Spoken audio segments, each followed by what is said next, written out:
Hello बच्चों, कैसे हो? आपका स्वागत है त्रिपान स्टडी सेंटर में। आज जो हम करने जा रहे हैं क्लास 10th का जो है सोशल साइंस यानी सामाजिक विज्ञान, जो कि आज हम करेंगे चैप्टर 4, जिसमें हम मॉडर्न वर्ल्ड 2 यानी चौथा चैप्टर जो है आधुनिक विश्व 2 है, जो कि काफ़ी महत्वपूर्ण है। और ये टॉपिक हर एक क्लास के बच्चों के लिए इम्पोर्टेंट है, चाहे वो सीबीएसई के बच्चे हों, चाहे एनआईएस बोर्ड के बच्चे हों, यूपी बोर्ड के बच्चे हों, बिहार बोर्ड के बच्चे हों, या जो भी बोर्ड के बच्चे हों, सभी के लिए ये टॉपिक महत्वपूर्ण रहेगा। इवन कि जो बच्चे जो है कॉम्पिटिशन की तैयारी कर रहे हैं, उनके लिए भी काफ़ी महत्वपूर्ण ये टॉपिक रहने वाला है। इसमें हम हर एक जो बातों पर जो है प्रकाश डालेंगे और जानने की कोशिश करेंगे, सोचेंगे, विचार करेंगे। लेकिन ये सब तब होगा जब वीडियो स्टार्ट होगा। लेकिन वीडियो स्टार्ट करने से पहले एक बात जो मैं हमेशा कहता हूँ, जिसे आपको सोचना भी चाहिए, विचार भी करना चाहिए और अमल भी करना चाहिए, वो ये है कि जब भी वीडियो देखिए पूरा देखिए, क्योंकि अधूरा जानकारी सदैव खतरनाक होता है। साथ में एक इंपॉर्टेंट बात ये भी रहता है, अगर आप पहली बार वीडियो देख रहे हो तो लाइक शेयर सब्सक्राइब करना मत भूलना, क्योंकि दोस्तों लाइक कीजिएगा तो बनाने वाले का मनोबल बढ़ता है, सब्सक्राइब कीजिएगा तो इससे ये होता है कि जब भी मैं कोई वीडियो डालूंगा उसका नोटिफिकेशन आपको समय रहते मिल जाएगा। और देखिए, शेयर का मतलब ये होता है कि आपके थ्रू ना जाने किन बच्चों को हेल्प मिल जाए, ये आप भी नहीं जानोगे। इसलिए जो है आप शेयर जरूर करो, ठीक है। व्हाट्सएप स्टेटस पे भी लगाओ। दोस्तों एनएसएस सेंटर जो कई मानने में बहुत से बच्चों के लिए हेल्पफुल है, चाहे वो 8th क्लास हो, 9th 10th 11th 12th हो, चाहे वो एनआईएस बोर्ड के बच्चे हों, ठीक है, चाहे बीए एमए के बच्चे हो, सभी क्लासों के लिए कुछ ना कुछ जो है त्रिपान एनएसएस सेंटर में उपलब्ध है। तो इसलिए आपके लिए ज़रूरी है कि आप सब्सक्राइब करके इसको चैनल को जो है सेव कर लो, नहीं तो बाद में अगर रिसर्च करोगे तो शायद आपको ये चैनल प्राप्त ना हो।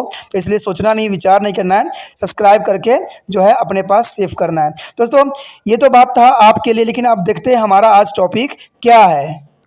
कहते हैं एक ऐसा वॉर था जो पूरे दुनिया को जो हिला के रख दिया, और मानव कभी सोच भी नहीं सकता कि ऐसी वॉर जीवन में कभी देखना पड़े। कहते हैं इसमें जनजीवन को जितना नुकसान हुआ, उससे भी अधिक क्षति जो हुई पर्यावरण को हुआ।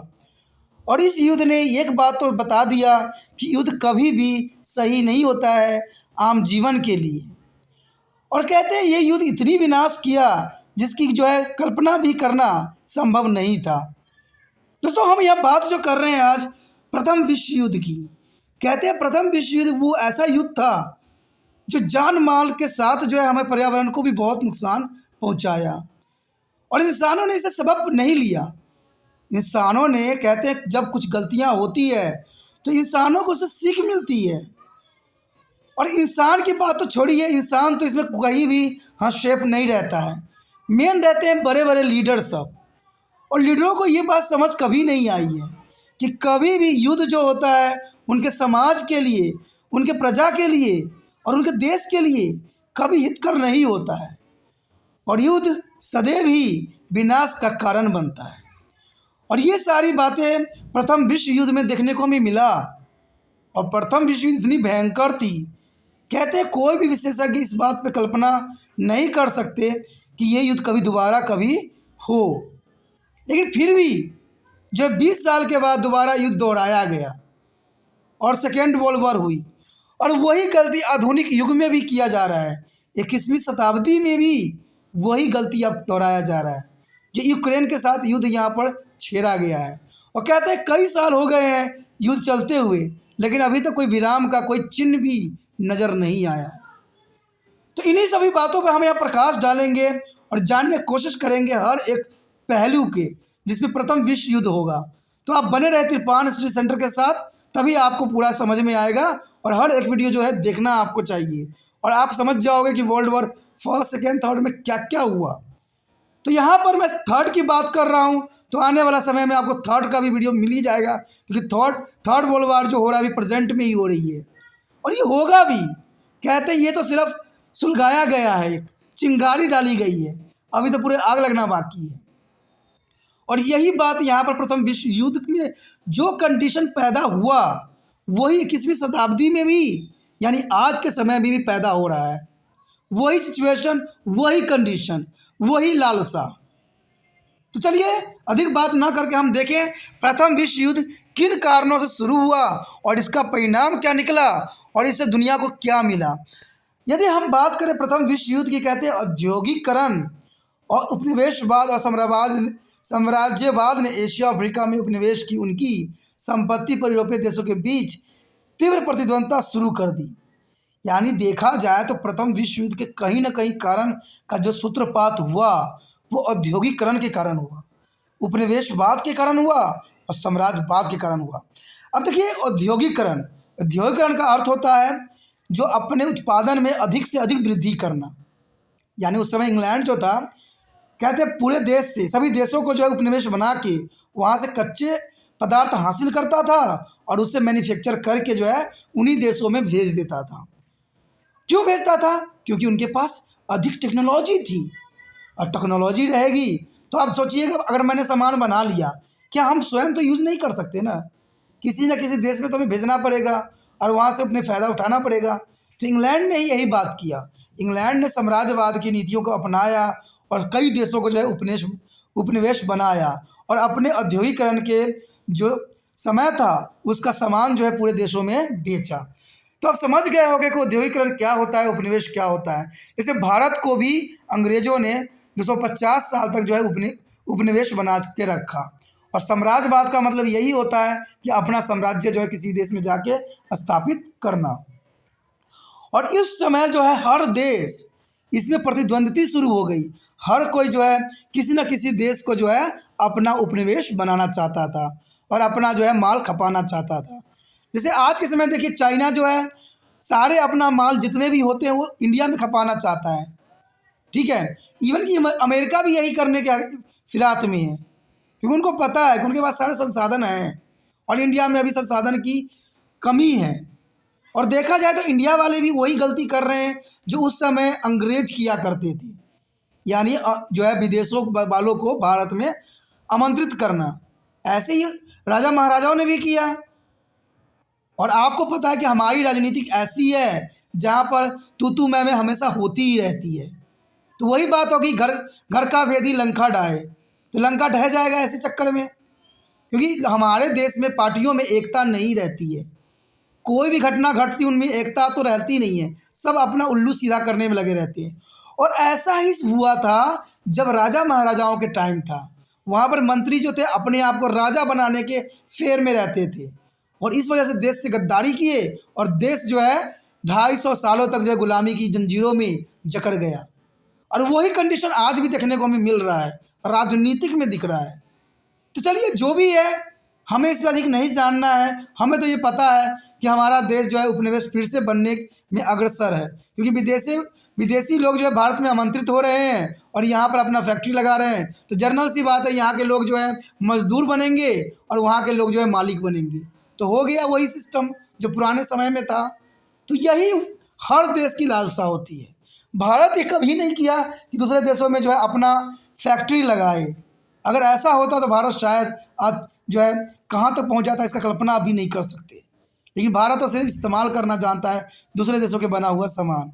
और भारत में जो है दूसरे देशों से सामान आके भारत में मैन्युफैक्चर हो रहा है, तो आज मेड इन इंडिया का नाम दे दिया गया है। कहते हैं जब हमारे देश में क्या टैलेंट नहीं है, क्या हम कोई सामान को बनाने में सक्षम नहीं है? हमारे देश में टैलेंटों की कमी नहीं है। हमारे देश में ऐसे ऐसे नौजवान हैं जो कि कहते हैं बड़े बड़े देशों को जो है चकमा देने के लिए अग्रसर हैं, लेकिन यहाँ को जो जो नौजवान हैं उनको मौका नहीं दी जाती है, उनके मौका छीन लिया जाता है। और ये सारे नौजवान जो है विदेशों की तरफ रुख कर जाते हैं। कहते हैं जब अपने घर में कोई नहीं पूछेगा तो जनरल सी बात है दूसरे घर में तो जाना ही पड़ता है। तो यही रूल यहाँ पर भी हुआ। कहते हैं उस समय प्रतिद्वंद्विता इतनी बढ़ गई कि यह प्रतियोगिता 19वीं सदी के अंत तक और अधिक तीव्र हो गई। यानी जो प्रतियोगिता थी उपनिवेश बनाने की, कहते हैं 19वीं सदी के अंत तक और अधिक तीव्र होती चली गई। और जब उपनिवेश एशिया और अफ्रीका में न उपलब्ध थे तो कहते हैं समझौता और आपसी अविश्वास और दुश्मनी के कारण संभव नहीं था। और 1914 में यूरोप में जल्द ही पूरी दुनिया से घिरा एक युद्ध हुआ। यानी कहते हैं कि 1914 में यूरोप में जल्द ही पूरी दुनिया से घिरा एक युद्ध हुआ जिसमें दुनिया के सभी प्रमुख देश और उनके उपनिवेश को शामिल किया गया। इवन कि भारत भी प्रथम विश्व युद्ध में सम्मिलित हुआ था, लेकिन उस समय भारत उपनिवेश था। और इस युद्ध की वजह से नुकसान के इतिहास में कोई मिसाल नहीं थी।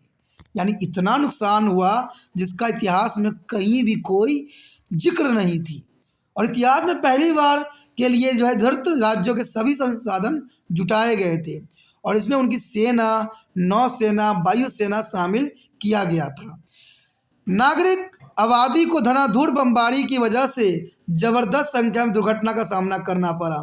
कहते हैं इस युद्ध में जिस सबसे अधिक नुकसान होता है तो वो होता है आम नागरिकों की, जो निर्दोष होते हैं, जिनका कहीं भी कोई हाथ नहीं होता, वो लोग मारे जाते हैं। युद्ध तो हमेशा दो विचारों का होता है। युद्ध जो हमेशा होता है दो विचारों का होता है। इसमें नागरिकों का कोई हस्तक्षेप नहीं होता है। मान लीजिए कोई मंत्री दूसरे देश में गया है, वहाँ पर उसका थोड़ा सा कुछ भी इंसल्ट भी ना हो, लेकिन वो बना देगा कि मेरा इंसल्ट हुआ है, हम तो उसे युद्ध लड़ेंगे ही लड़ेंगे। अब इतने ही चक्कर में पूरे देश को बर्बाद कर देना, ये कहाँ तक समझदारी है। और आज प्रेजेंट टाइम में ऐसा हो रहा है। यूक्रेन जो युद्ध लड़ी जा रही है यूक्रेन के साथ, सिर्फ कहते हैं कुछ गज ज़मीनों के लिए लड़ी जा रही है, जिसको समझौता करके भी टाला जा सकता है, लेकिन समझौता के जगह पर वो हम की भावना में वो लोग लड़ रहे हैं। और इसमें देखा जाए तो यूक्रेन की जितनी भी जनजीवन थी वो तहस नहस हो गई है। तो कहते हैं पुराने दो दो युद्ध, इतने विश्व युद्ध हुए, उससे हमने कोई भी सबक नहीं सीखा। और इतिहास में जो नुकसान हुआ प्रथम विश्व युद्ध में, उसी गणना करना शायद संभव नहीं है। कहते हैं अगर देखा जाए यह युद्ध जो है पहली बार के एक बहुत बड़े भाग पर फैल गया था और इस विश्व युद्ध की दुनिया के इतिहास में एक मोड़ के रूप में जाना जाता है।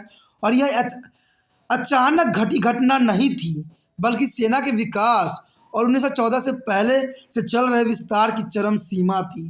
कहते हैं कोई युद्ध जो होती है सडनली नहीं होती है, इसका सूत्रपात कहीं ना कहीं किसी न किसी रूप में पहले ही हो जाती है। और ऐसा ही हुआ 1914 में जो प्रथम विश्व युद्ध लड़ी गई, उसका विस्तार पहले ही हो चुका था। पहले ही देशों ने आपसी समझौते करने लग गए थे और ये युद्ध को जो है अनिवार्य बना दिया था, क्योंकि उस समय हर देश को जो है उपनिवेश चाहिए था और उपनिवेश के होड़ में ये युद्ध जो है करवाया गया। और वो तो कहते हैं छोटे मोटे इंसिडेंट तत्काल कारण बनी, तो ये काफ़ी महत्वपूर्ण थी। प्रथम विश्व युद्ध के कारण देखिए यहाँ पर जो है प्रथम विश्व युद्ध के क्या कारण थे। कहते हैं इंग्लैंड, फ्रांस, जर्मनी और दूसरी की तरह विभिन्न देशों के बीच प्रतिद्वंद्विता साम्राज्यवादी युद्ध का एक प्रमुख कारण था। मैंने पहले ही बताया कि साम्राज्यवादी युद्ध का प्रमुख कारण था कि हर देश जो है अपने आप को साम्राज्य स्थापित करना चाहता था, दूसरे देशों में अपना उपनिवेश चलाना चाहता था। इससे पहले युद्ध टल गया क्योंकि अधिक उपनिवेशों के अधिग्रहण की संभावना अभी भी वहाँ थी, इसलिए पहले युद्ध टाली जा रही थी। लेकिन जब स्थिति बदल गई तो अधिकांश एशिया और अफ्रीका को पहले से ही विभाजित किया जा चुका था, यानी पहले ही इस युद्ध का जो है सूत्रपात कर चुका था और एशिया और अफ्रीका को पहले ही विभाजित किया जा चुका था और आगे विस्तार की संभावनाएं वहाँ नहीं थी। कहते हैं जब विस्तार की संभावना नहीं होती है तो जनरल सी बात है हम दूसरे जगह को छीनने की कोशिश करते हैं। मान लीजिए कोई व्यापारी है, कहीं वो व्यापार करता है, वहाँ पर दूसरा व्यापारी अगर आ जाता है वही सामान बेचता है, तो जनरल सी बात है उसमें युद्ध होगा ही होगा। और यही हुआ, जो सामान इंग्लैंड पूरी दुनिया को दे रहा था अब फ्रांस, जर्मनी सब देने लग गए, तो इससे जो है इंग्लैंड की अर्थव्यवस्था बिल्कुल कमज़ोर हो गई, तो युद्ध का कारण बन गई। जब केवल साम्राज्यवादी देशों के उपनिवेश पर कब्जा करना ही संभव था तो उपनिवेश से इस बंटवारे से युद्ध की संभव बनाया। और 19वीं सदी के आखिरी तिमाही में कहते जर्मनी ने ज़बरदस्त आर्थिक औद्योगिक प्रगति कर ली, क्योंकि उसने इंग्लैंड को पीछे छोड़ दिया और जर्मनी ने अधिक प्रगति कर ली और इंग्लैंड और फ्रांस के औद्योगिक उत्पादन ने काफ़ी जो है छोड़ दिया, पीछे छोड़ दिया। जैसे मैंने अभी बताया आपको कि कोई व्यापारी कहीं व्यापार करता है, अगर उसका व्यापार अच्छा चल रहा होता है, कोई दूसरा व्यापारी आ जाता है और उसका व्यापार छीन जाता है, तो जनरल सी बात है उनमें युद्ध का कारण बन जाता है। अब देखिए इंग्लैंड, फ्रांस, जर्मनी काफ़ी उस समय उपनिवेश की तलाश में थी, लेकिन देखा जाए इसमें जर्मनी जो है बाजी मार गई और उसका औद्योगिक इतनी प्रगति हुई और इंग्लैंड और फ्रांस पीछे रह गए। उससे भी ब्रिटेन की तरह आर्थिक ज़रूरतों को पूरा करने के लिए उपनिवेश की आवश्यकता थी और उसको और उपनिवेश चाहिए और मार्केटिंग करना था। साम्राज्यवादी दौर में जर्मनी इंग्लैंड के मुख्य प्रतिद्वंदी बन गया, यानी साम्राज्यवादी का दौर उस समय चल रहा था जहां जर्मनी जो है इंग्लैंड के मुख्य प्रतिद्वंदी बन गया, यानी जब व्यक्ति आमने सामने कुछ सामान बेचते हैं या उसको लगाते हैं तो वो प्रतिद्वंदी कहलाते हैं। ब्रिटिश की नौसेना सुरक्षा को भी चुनौती दी गई थी। जब जर्मनी का सबसे बड़ा युद्धपोत का निर्माण किया तो उसके कील की लहर जो है कील की लहर से उत्तरी सागर और अटलांटिक सागर जो अंग्रेजी तट की रेखा में जोड़ दिया गया था। और जर्मनी में भी एक रेलवे लाइन बगदाद के साथ बर्लिन को जोड़ने की रेखा है, जिसे आसमान के कारणों के लिए जर्मनी को सैनिकों और पूर्व के लिए आपूर्तिकर्ताओं को भेजना आसान बनाने का निर्णय किया गया, लेकिन इसे वहाँ ब्रिटिश उपनिवेश के लिए खतरा समझा गया। यानी जब उसने वहाँ पर रेलवे लाइन की जो है विस्थापन कर दिया तो ये ब्रिटिश उपनिवेश के लिए सबसे बड़ा खतरा के रूप में देखा और कारण भी यही बना। जर्मनी की जापान और यूरोप की अन्य सभी शक्तियों की तरह ही अपनी साम्राज्यवादी महत्वाकांक्षा थी। यानी जर्मनी की जापान और यूरोप के अन्य सभी शक्तियों की तरह ही जर्मनी का भी महत्वाकांक्षा थी साम्राज्यवादी की। और इटली अपने एकीकरण के बाद उत्तरी अफ्रीका में जो है त्रिपोली जो कि तुर्क साम्राज्य के अधीन था चाहता था, और फ्रांस मोरक्को के अफ्रीका में अपनी विजय को जोड़ना चाहता था, जबकि रूस ईरान में अपनी महत्वाकांक्षा रखना चाहता है। रूस जो है ईरान में अपनी महत्वाकांक्षा का जो है परमाणु चलाना चाहता था।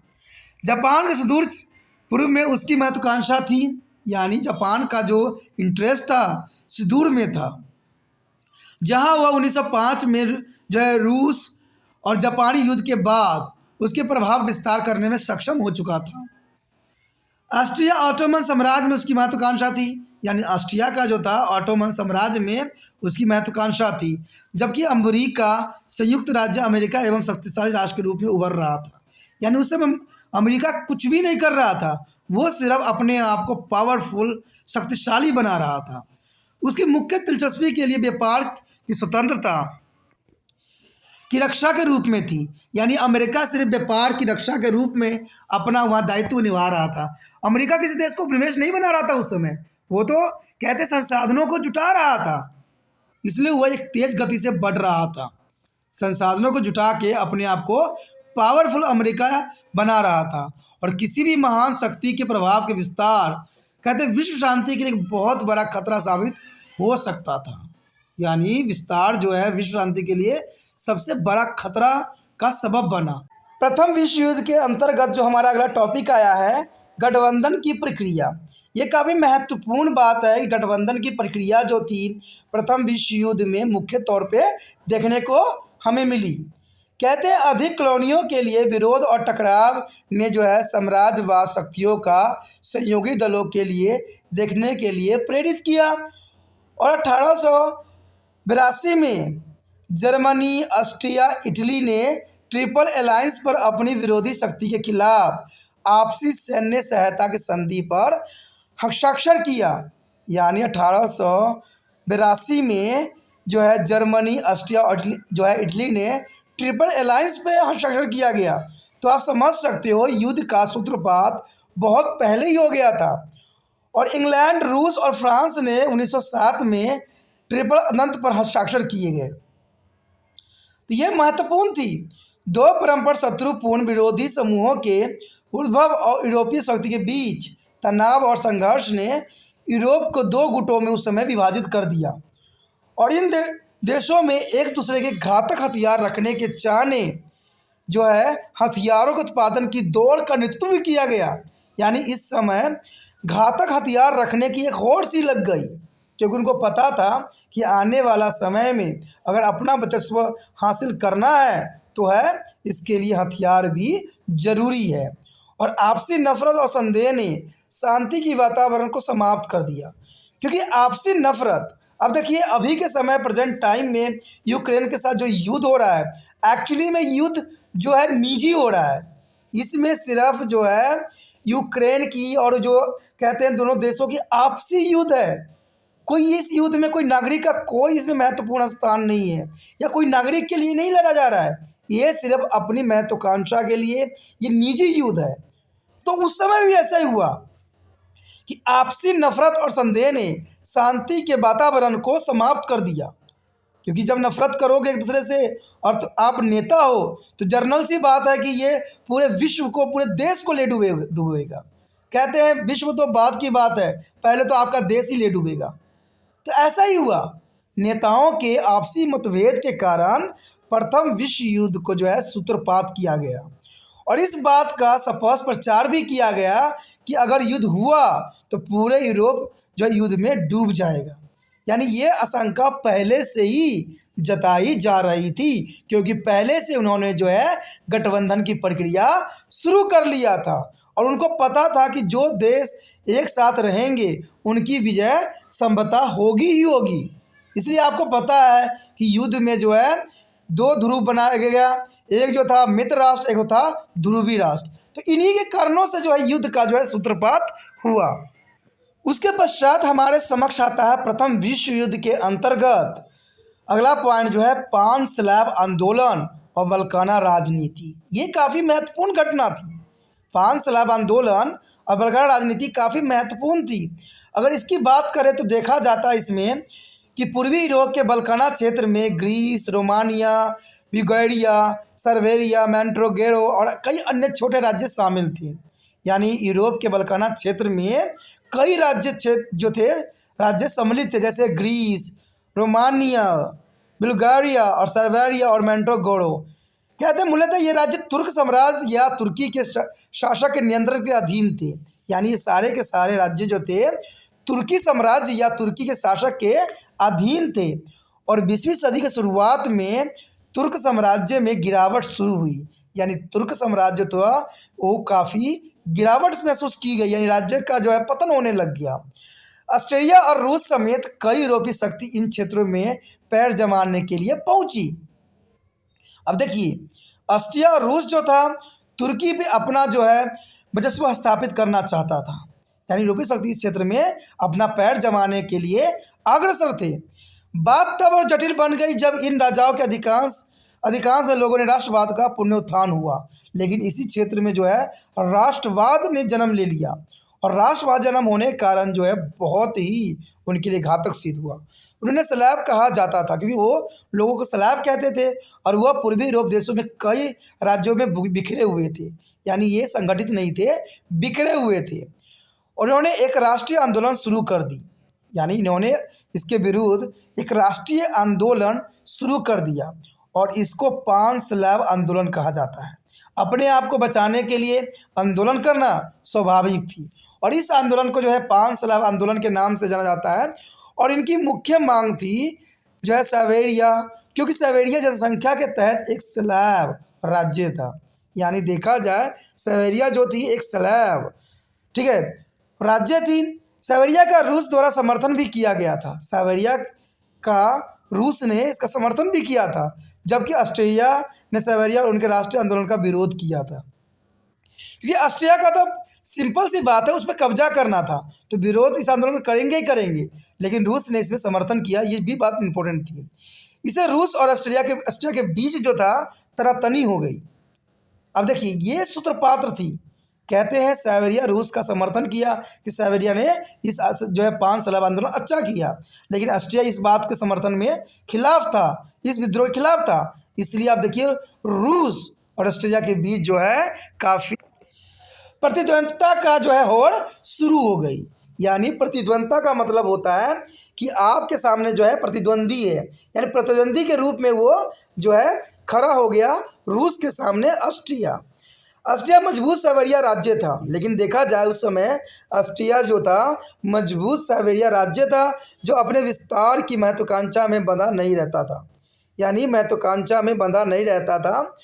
1908 में ऑस्ट्रिया ने 2 स्लैब राज्यों बेसिनिया और है जो गोविनिया पर कब्जा कर लिया, जो साइबेरिया और ऑस्ट्रिया के बीच दुश्मनी का सबसे बड़ा कारण बना उस समय।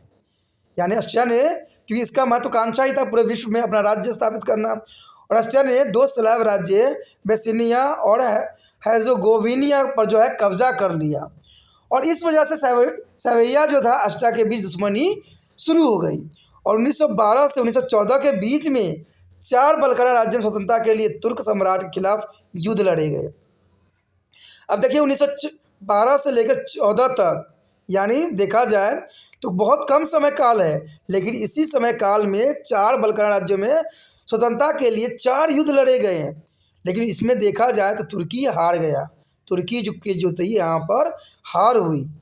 ठीक है, यानी तुर्की के सम्राट के खिलाफ ये 4 युद्ध लड़े गए, लेकिन इसमें तुर्की जो था हार गया और यूरोप में उसकी संपत्ति समाप्त हो गई, क्योंकि पावरफुल था, सारे युद्ध में संपत्ति खत्म हो गई, अब उसके पास कोई संपत्ति बच नहीं गई।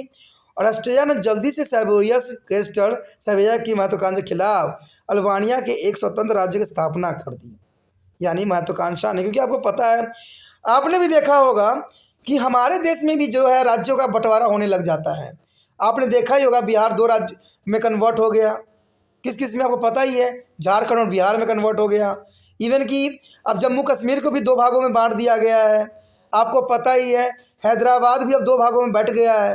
तो आखिर ये जो है समय समय पर राज्य के बंटवारा क्यों होते हैं दोस्तों? राज्य का बंटवारा इसलिए लोग करते हैं कि इससे उनको जो है शासन मिल सके और वो शासन कर सके एक राज्य में बिना कोई फिक्र की।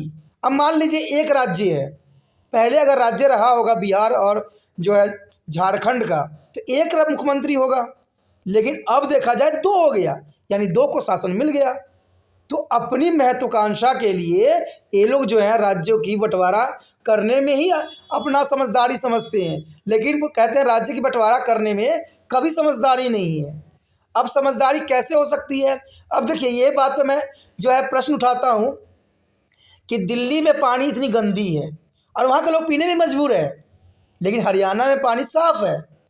अब राज्य अलग होने के कारण क्या हुआ? वो उसको पानी नहीं दे रहा, वो पानी से लेकर वो मांग रहा है, फिर भी दिया नहीं जा रहा है। तो आप समझ सकते हो ना कि जितना राज्यों का बंटवारा हो जाएगा, भारत उतने ही मुसीबतों में से घिर जाएगा। इसलिए राज्यों की बंटवारा कभी नहीं करना चाहिए, क्योंकि जितने राज्य बटेंगे उतने जो है मंत्रियों के पद मिलेंगे और इससे जो है भारत का इकोनॉमिक अर्थव्यवस्था खोखला होगा। क्योंकि आपको पता ही होगा कि हर राज्य में एक मुख्यमंत्री होता है, गवर्नर होता है, उसके मंत्री परिषद होते हैं, उनके सारे जो होते हैं सलाहकार होते हैं, नए नए तरह तरह के फैसिलिटी होती हैं। और इतने राज्य छोटे छोटे टुकड़े में बढ़ जाएंगे तो कितने सारे मुख्यमंत्री हो जाएंगे, और इसका पैसा कहाँ से आएगा? आएगा तो आम गरीब बंदों से जाएगा ना। तो ये बात बहुत महत्वपूर्ण बात है कि राज्यों के बंटवारा करना कहीं की समझदारी नहीं है। और यही बात यहाँ भी करके दिखाया गया कि जैसे ऑस्ट्रेलिया ने जल्दी से ग्रेट सेवेरिया को महत्व के खिलाफ अल्बानिया को एक स्वतंत्र राज्य की स्थापना कर दी। अब दुश्मनी में एक तरफ सेवेरिया और रूस थे, दूसरी तरफ ऑस्ट्रिया था। अब देखिए बात बन गई ना कि यहाँ पर सेवेरिया और रूस एक तरफ थे और दूसरी तरफ ऑस्ट्रिया था।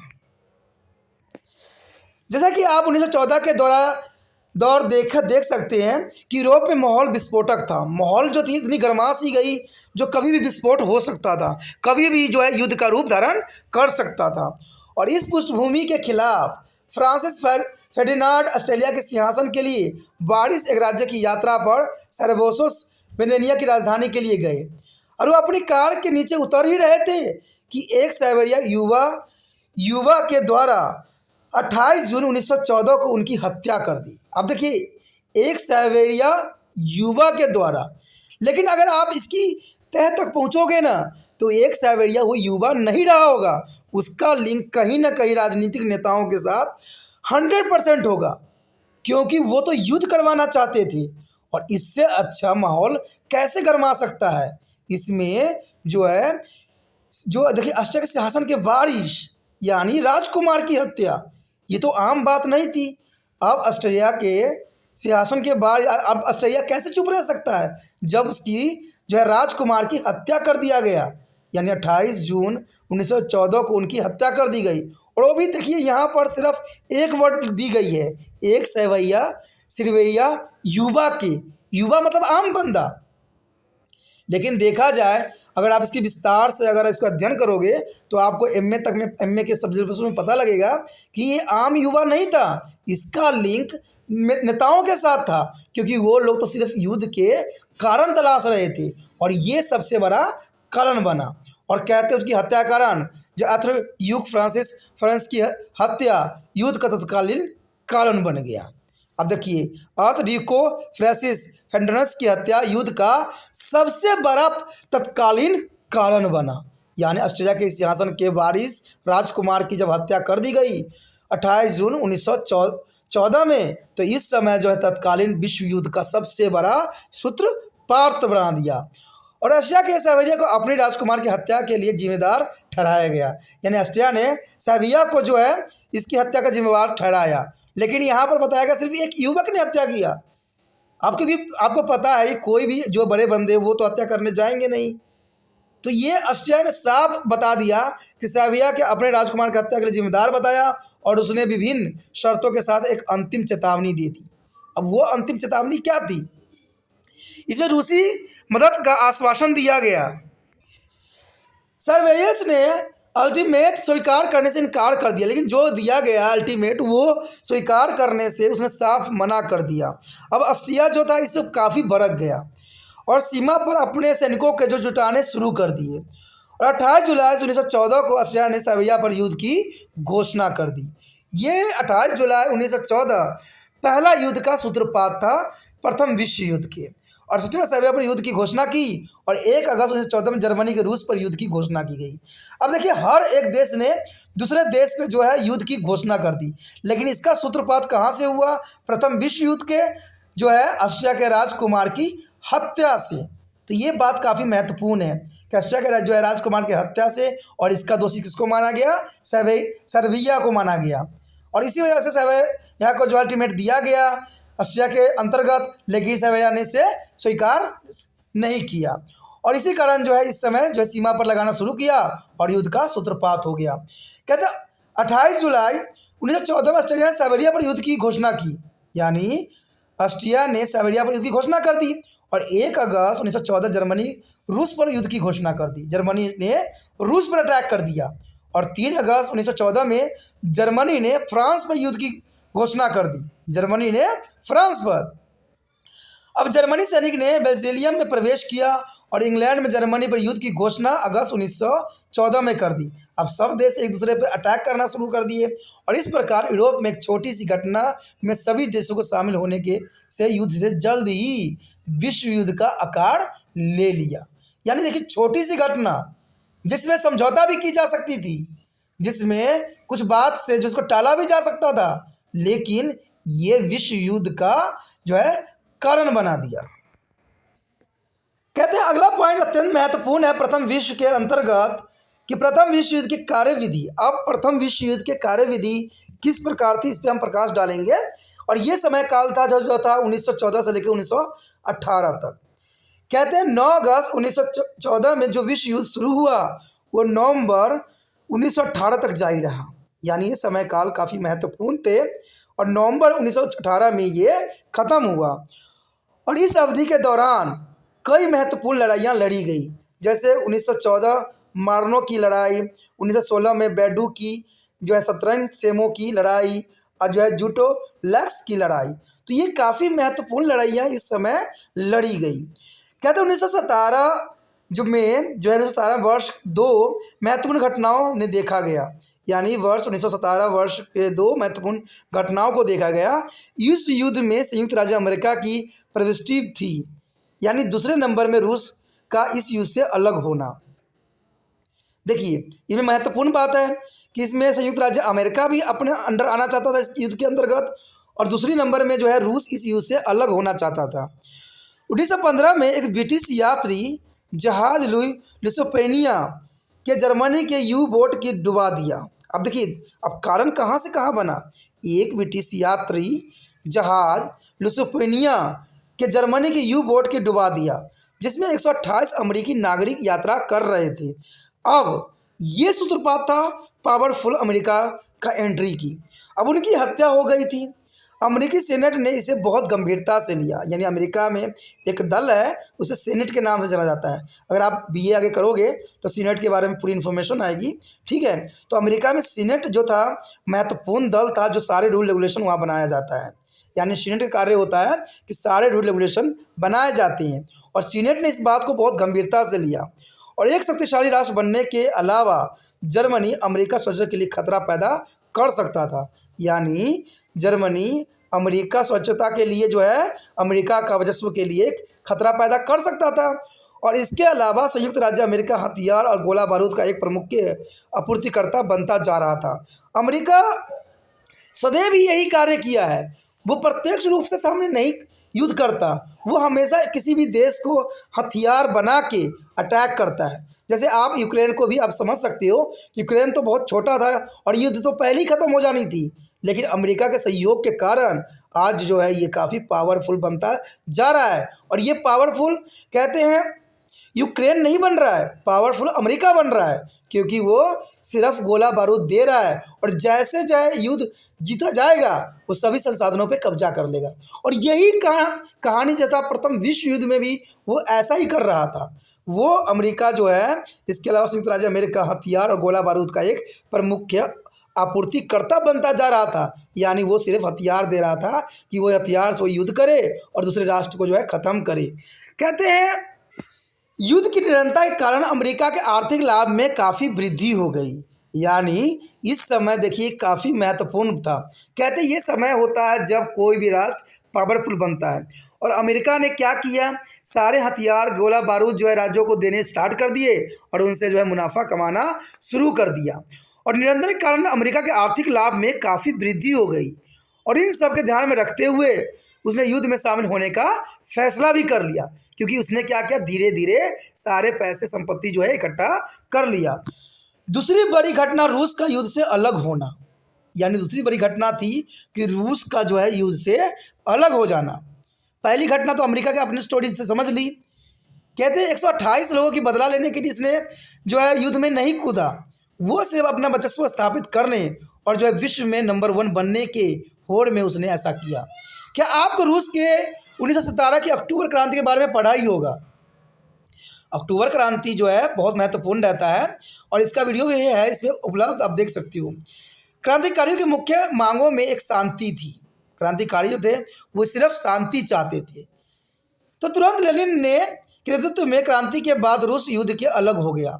लेनिन जो था नेता ने क्या किया, नेतृत्व में कारण क्रांति के बाद रूस युद्ध से अलग हो गया और 1918 में जर्मनी के साथ एक शांति संधि पर हस्ताक्षर किए गए।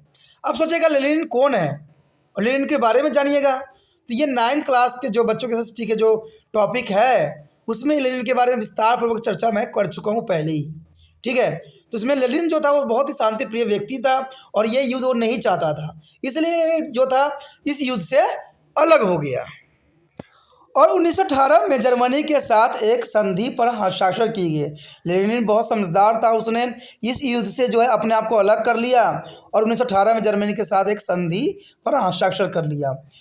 कहते जुलाई 1918 से जर्मनी पतन शुरू हुआ, लेकिन देखा जाए तो जुलाई 1918 से जर्मनी का पतन शुरू हो गया और बुल्गारिया और तुर्की ने जो सितंबर और अक्टूबर में क्रमशः आत्मसमर्पण कर दिया।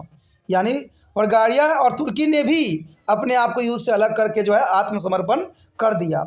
3 नवंबर 1918 में ऑस्ट्रिया के सम्राट ने ऑस्ट्रिया में व्यापक असंतोष के कारण आत्मसमर्पण कर दिया। देखिए युद्ध जो था ऑस्ट्रिया से शुरू हुआ था और अंत में जो है ऑस्ट्रिया को ही जो है आत्मसमर्पण ही करना पड़ा और जर्मन लोगों द्वारा इसी तरह के विद्रोह करने के बाद जर्मन सम्राट विलेम द्वितीय ने हालैंड भाग गए और जर्मनी एक गणराज्य घोषित हो गया। क्योंकि जनरली सी बात है, सम्राट विलेम द्वितीय जो थे हालैंड भाग गए और जर्मनी जो था एक गणराज्य घोषित कर दिया गया और नई सरकार पर जो है 11 नवंबर 1918 और विश्व युद्ध के अंत के लिए जो है युद्ध विराम पर हस्ताक्षर भी किए गए, जो काफ़ी महत्वपूर्ण थी।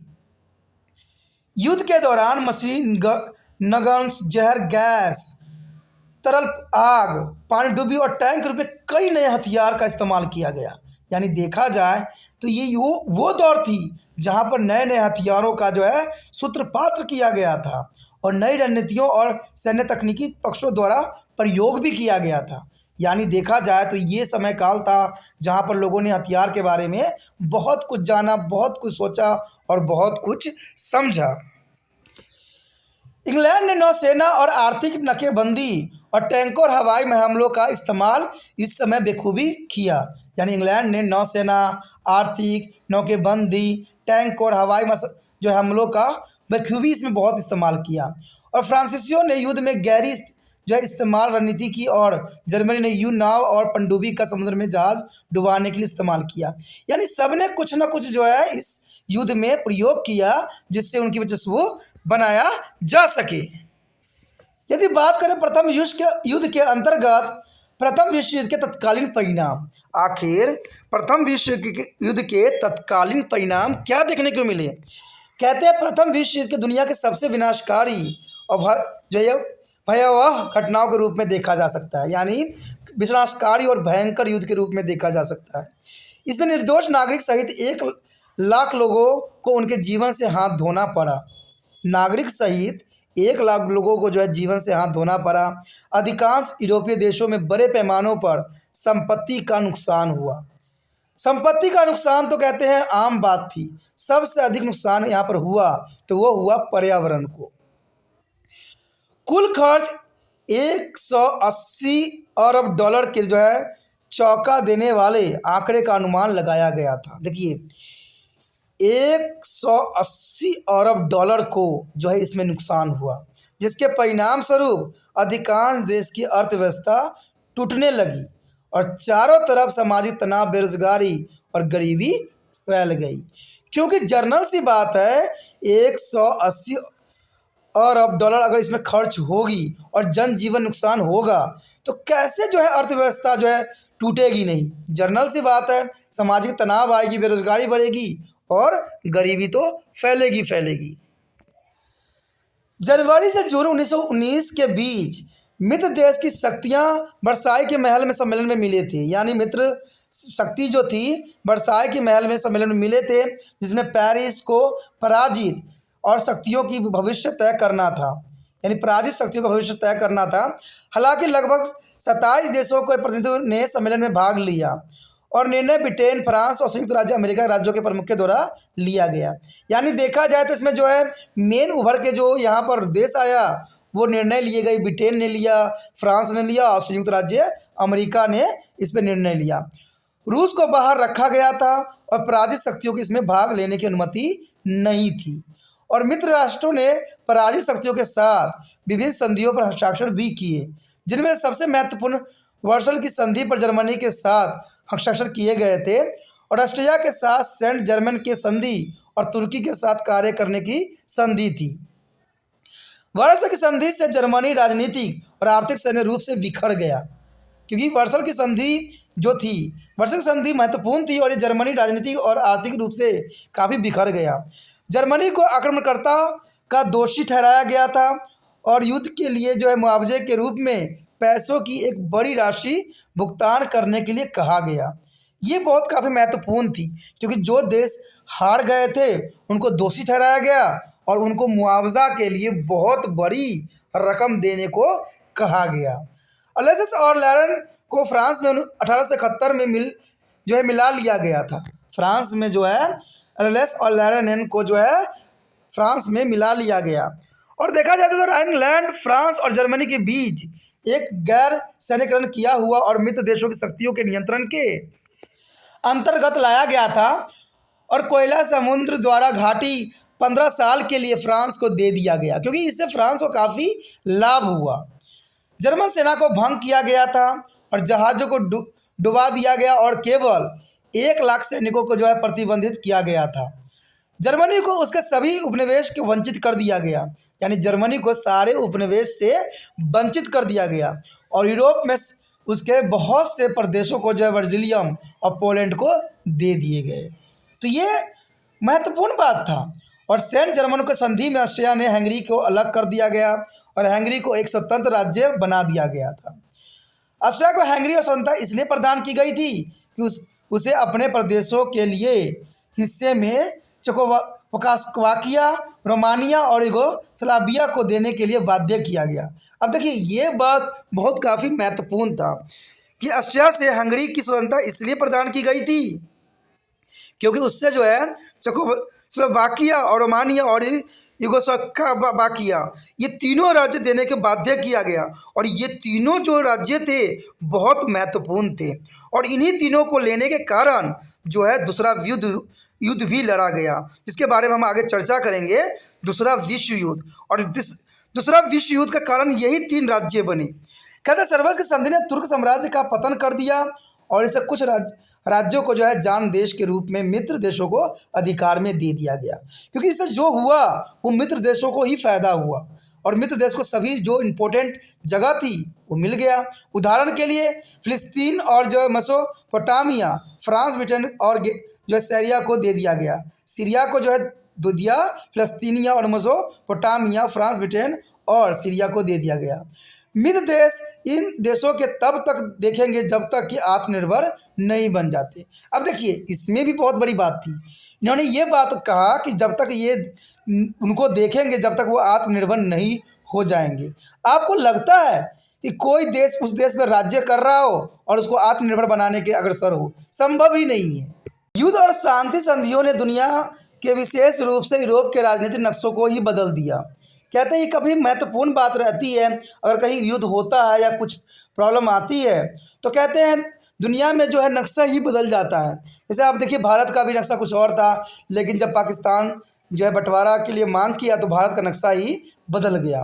तो ये कोई भी देशों के लिए हो सकता है। कहते हैं युद्ध किसी भी देश के नक्शा बिगाड़ने के लिए पर्याप्त होती है। कहते हैं रूस में अक्टूबर क्रांति के बाद जो है रोमानिया और सत्तारूढ़ राजवंश को परास्त किया गया था, क्योंकि आपको पता है कि रूस में अक्टूबर क्रांति हुई थी जिसमें रोमानिया और सत्तारूढ़ राजवंश को जो है परास्त कर दिया गया था।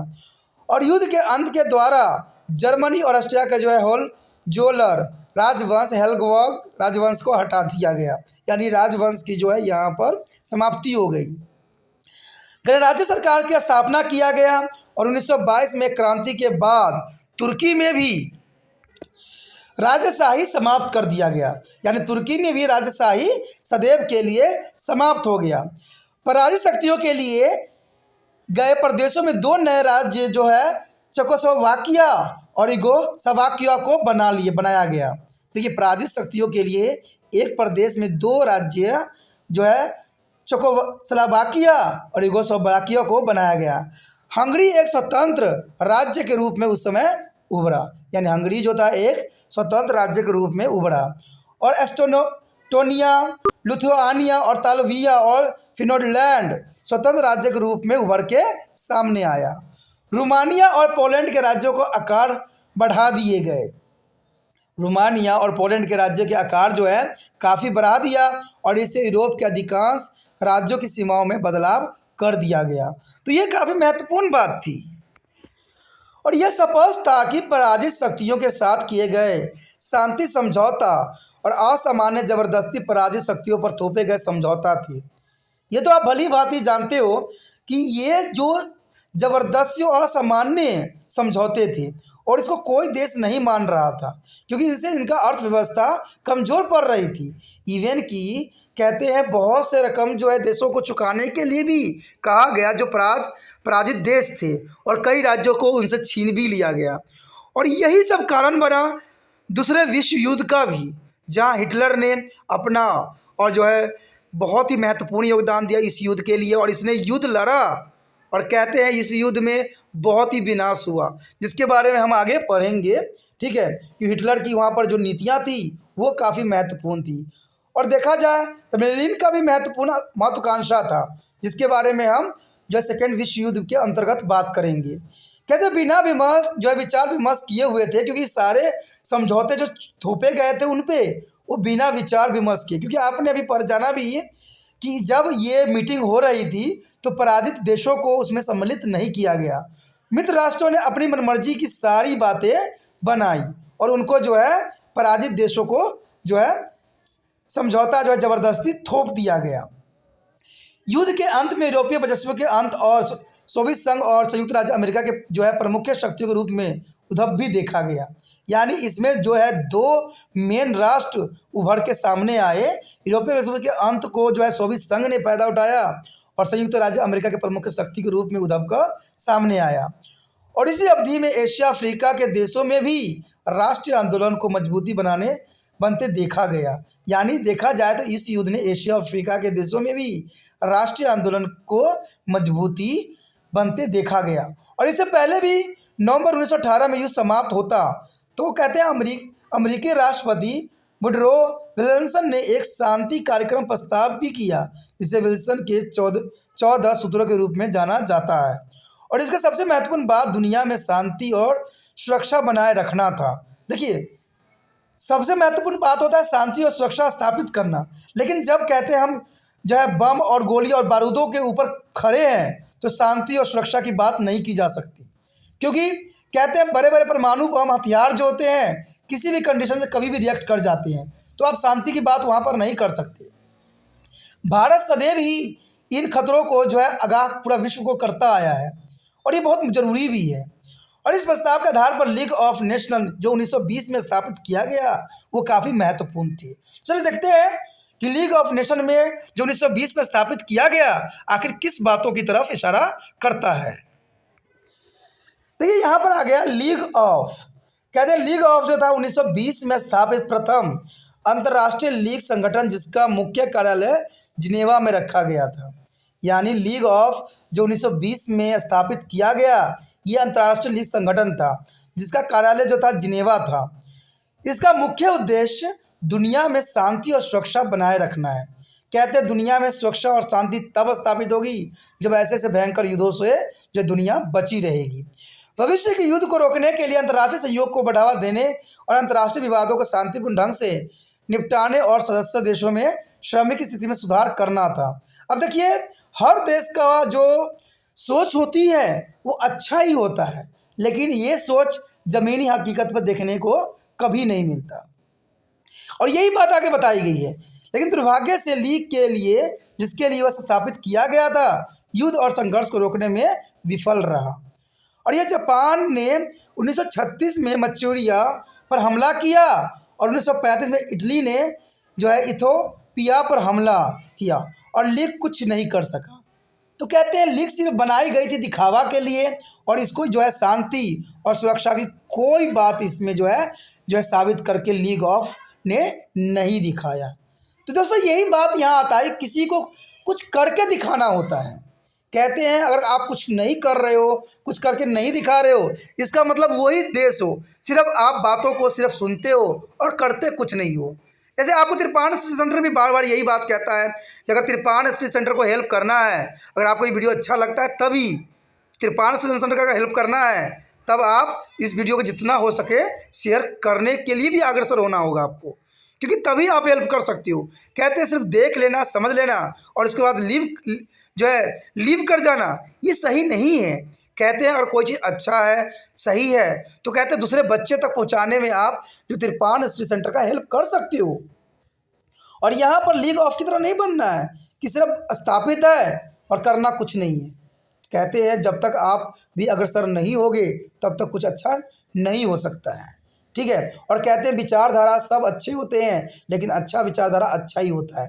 तो जितना हो सके इस वीडियो को शेयर करना है अपने दोस्तों में जो आपके कक्षा में पढ़ते हैं, जिनके प्रथम विश्व युद्ध सिलेबस में है, चाहे कोई भी क्लास हो, चाहे आपका +2 हो, 11वीं हो, 12वीं हो, 9वीं हो, 10वीं हो, जहाँ मर्जी अगर प्रथम विश्व युद्ध के बारे में है तो ये पर्याप्त जो है पूरी इन्फॉर्मेशन है। इसलिए सोचना नहीं है, जितना हो सके वीडियो को शेयर करना है और शेयर करने के लिए कुछ नहीं करना है, यूट्यूब से लिंक को कॉपी करना है और व्हाट्सएप स्टेटस पे लगा देना है।